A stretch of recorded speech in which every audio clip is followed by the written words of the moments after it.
If you're new, welcome. I'm Kristen, and tonight we're going to make up some homemade meatballs and make a meatball sub.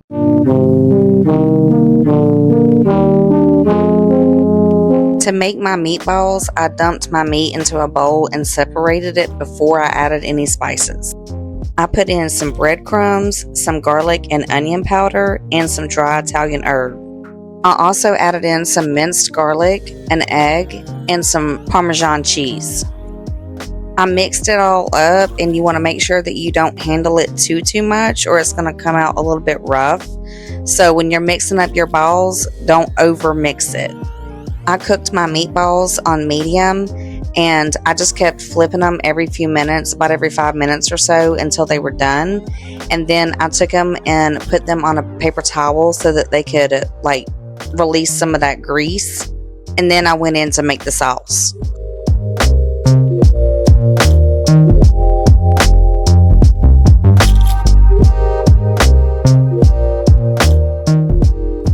To make the sauce, I just added some marinara sauce, and I added some onion powder and some garlic powder and the dry Italian herb.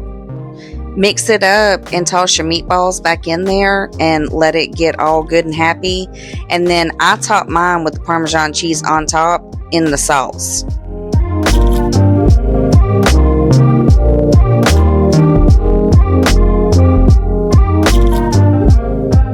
Once you get through mixing up your meat and you're going in to make your meatballs, the easiest way that I found to do it is to grab a clump of it, put it in your hand, and just kind of roll it around.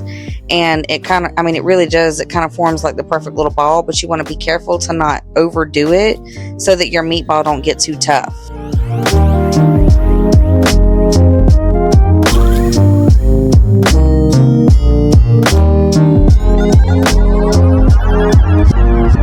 I made extra meatballs so that I could store them in the freezer for future meals, and then half the work was already done.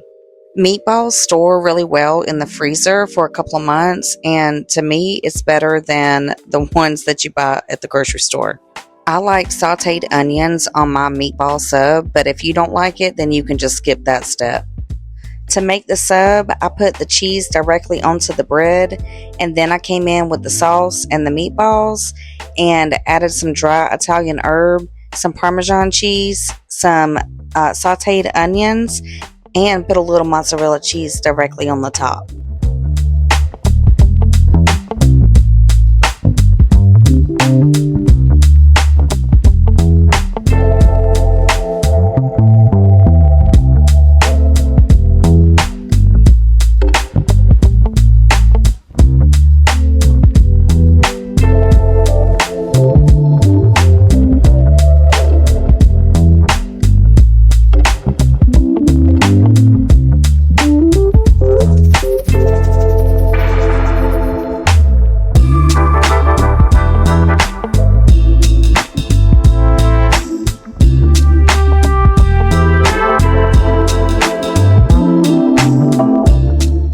Once I got everything in the sub, I transferred it over to a piece of foil, wrapped it up, put it in the air fryer so that it could warm all that cheese and get it all ooey and gooey and delicious.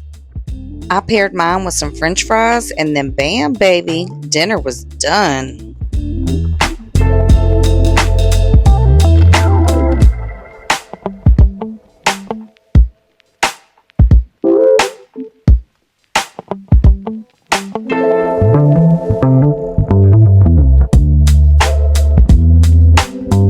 If you haven't already, head over to my Patreon. The link is down in the description.